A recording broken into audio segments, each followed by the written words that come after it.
Hello, Amanda. John here. First, thank you so much for your clear and concise response to the prompt. I thoroughly enjoyed reading it. I will say, though, that identifying the solid pre-test, post-test design as a strength of the study really captured my attention, so much so that my academic curiosity kicked in and I decided to do some additional research on this well-known design.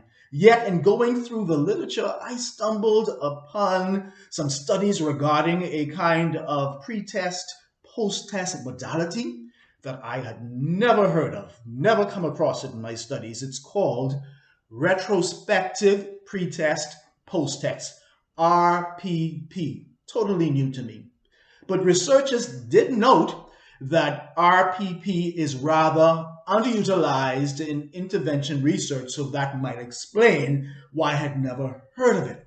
So with RPP, the respondents are asked to rate the intervention twice, now and then. So immediately following the intervention, respondents would report their current attitudes or beliefs or behaviors, and then right after this, they are prompted to think back to a specific time prior to the intervention and rate the items again retrospectively.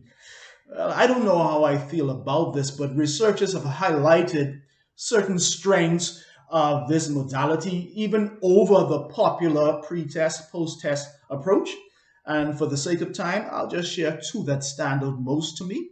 Number one, it reduces response shift bias, which, as we know, occurs when the respondent's frame of reference or understanding or evaluation standard changes significantly during an intervention, so that the response given during the pre-test was misunderstood, misapplied, and therefore becomes misleading. However, if both assessments are completed at the end of the intervention, this is bound to eliminate or at least significantly diminish the likelihood of response shift bias.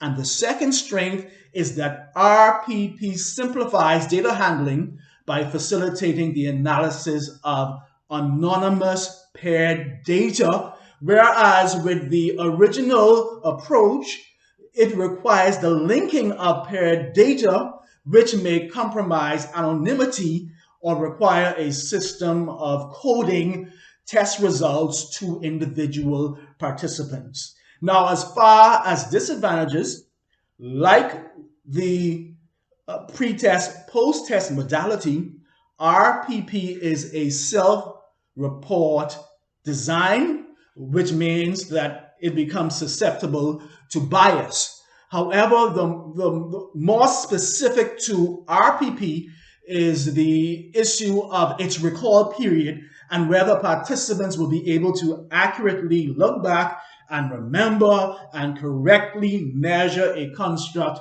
before an intervention that was 6 months ago. I don't know how I feel about all this.